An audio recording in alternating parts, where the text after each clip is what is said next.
Oke, assalamualaikum warahmatullahi wabarakatuh. Eh, Halo teman-teman. Sekarang kita akan bahas tentang standarisasi jaringan komputer. Eh, Perkenalkan, nama saya Alfian Dwi Nugraha dengan NIM terakhir 011 dari TIA 20. Tugas ini saya kerjakan dengan usaha untuk melengkapi tugas jaringan dasar dari dosen Pak Agus Prianto SD Mkom. Baik, kita bahas yang pertama adalah OSI layer. OSI layer adalah salah satu standarisasi arsitektur untuk jaringan. Ini standarisasinya udah lama, sekitar tahun 1977 dibuatnya. Nah, jadi OSI layer ini adalah layer standarisasi layer yang mana dia akan membagi, ada sekitar 7 layer di sini ya. Teman-teman bisa lihat di sini ada layer pertama yang paling atas adalah application, ada presentation, ada session, ada transport, network, data link, dan physical, seperti itu. Nah, maksudnya gimana? Jadi maksudnya layer ini dibaca dari atas sendiri sampai ke bawah. Nah, di hasil layer ini ada data ya. Data layer ini ada yang tergolong dalam data layer itu ada sekitar 3 di sini teman-teman bisa lihat ya. Jadi application, presentation, sama session ini dia masih masuknya ke dalam unit data sebenarnya. Tapi di Yosi layer ini lebih diperinci lagi. Jadi ada application, yaitu network present application. Nah, di sini maksudnya adalah end user layer gitu ya. Ini adalah presentation. Nah, di sini diumpamakan sih ada syntax layernya, yaitu di sini ada SSL, SSH, itu masuknya ke presentation ya. Selanjutnya adalah session, yaitu ada API, socket, WinSock, WebSocket, WebRTC, dan lain sebagainya gitu. Selanjutnya adalah, nah, tiga ini sebenarnya masih application gitu, masih data hubungannya. Dimana HTTP ini adalah dimana yang application adalah layer teratas yang dilihat oleh user. Kalau misalnya teman-teman buka aplikasi Facebooknya itu yang masuk ke application. Lalu presentation itu lebih ke di sini bisa diumpamakan sebagai apa ya, protokolnya ya. Di sini kita terhubungnya pakai apa? Misalnya untuk mengirim website itu kan ada pengaman berupa SSL. Nah, itu masuknya ke presentation.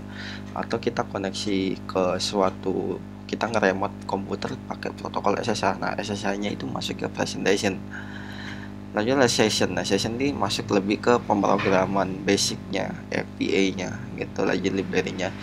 Kayak misalnya socket, WinSock. Nah, socket ini adalah salah satu koneksi yang dipakai gitu. Misalnya teman-teman mau bikin aplikasi kirim data melalui jaringan sama, ini pakai socket seperti itu. Transport ini dibagi jadi TCP sama UDP. Nah, ini adalah protokol pengiriman data, nanti kita bahas. Selanjutnya adalah network ini berupa paket yang dikirim dari transport tadi.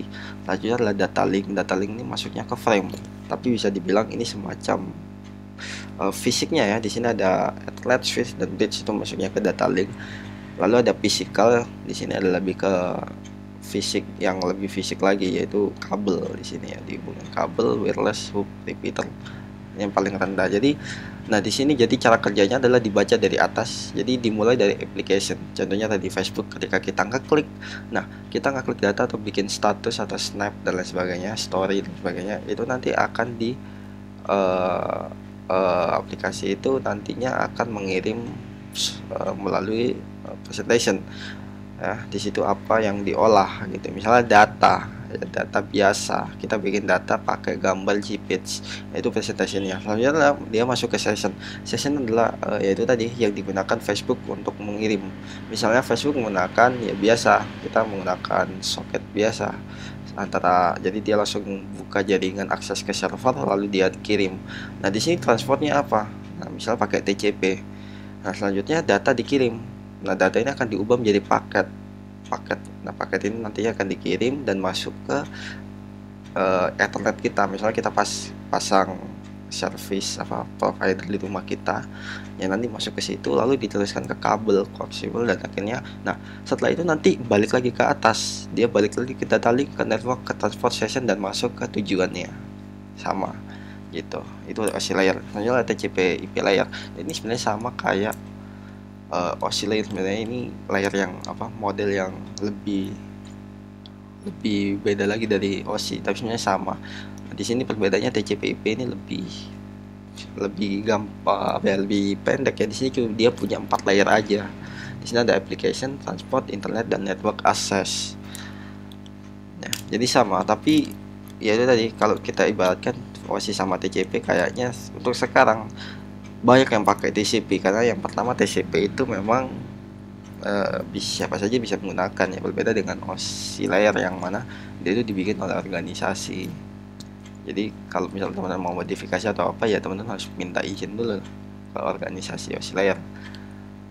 Yang di TCP ini cukup simpel, ada application, transport, internet, dan network access. Di sini application sama seperti tadi, jadi dia merepresentasikan data yang ada di depan dialog kontrolnya, yang ada di depan sendiri end user. Kemudian nanti di transport dia pakai apa, determine the best path from the what. Jadi hanya ada internet, jadi nanti dia akan cari kabelnya mana-mana aja, jaringannya, rootnya ya, atau istilahnya kalau misalnya kita mengirim ke Google yang ada di Amerika ya, nanti gimana jaringannya dia lewat mana aja. Lalu network access ini ya kontrol dari hardware-nya, hardware device-nya gitu. Nah selanjutnya adalah layer model. Nah ini tadi kan kita cuma belajar layernya. Nah contohnya gimana? Contohnya bisa lihat di sini. Di sini bisa dilihat bahwa application presentation ini bisa diumpamakan sebagai web, browser, file, email, remote, dan lain sebagainya, itu masuk ke application. Selanjutnya transport, yaitu tadi ada TCP, ada UDP. Ini yang protokol TCP yang dipakai sekarang tuh ya, TCP sama UDP ini. Selanjutnya ada network ya ada IP dan sebagainya, itu perumpamaan untuk network sendiri. Sama di sini internet kalau TCP IP. Selanjutnya ada data link, yang mana dia ada kalau yang ini semacam hardware-nya. Nah di sini dia kalau di TCP/IP maksudnya ke network access, tapi kalau di OSI dia dibedain lagi, ada data link sama physical. Seperti itu. Ini adalah contoh dari model dari layer tadi katanya. Nah sekarang kita bahas protokol, apa perbedaan TCP dan UDP.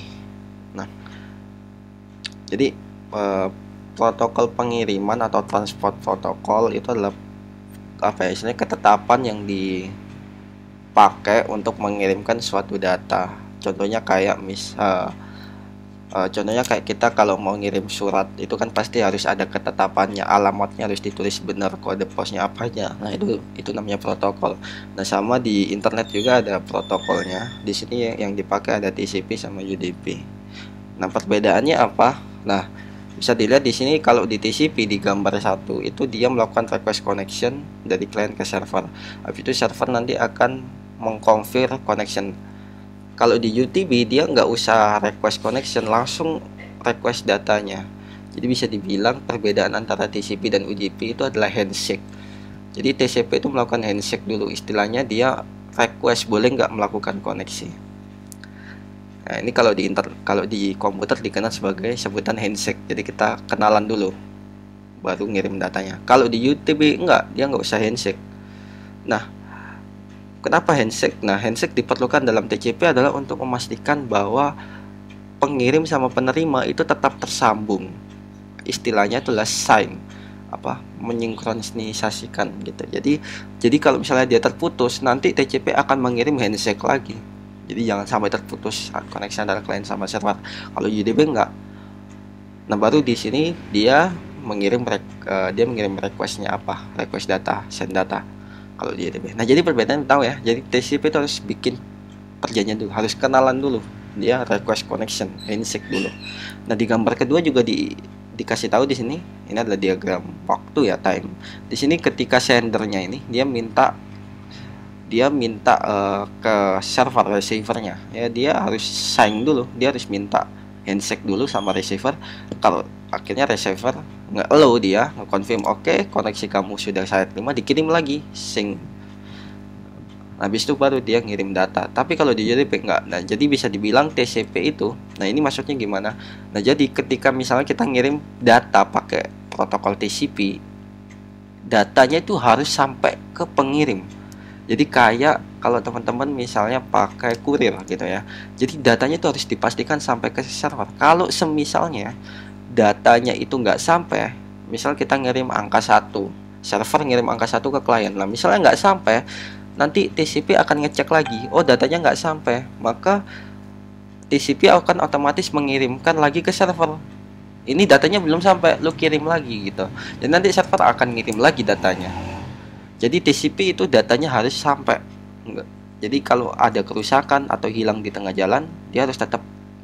Nah, kalau UDP itu dia nggak usah harus terkirim. Jadi istilahnya kalau misalnya dia ngasih datanya itu nggak peduli di jalan hilang atau enggak. Itu perbedaan TCP sama UDP.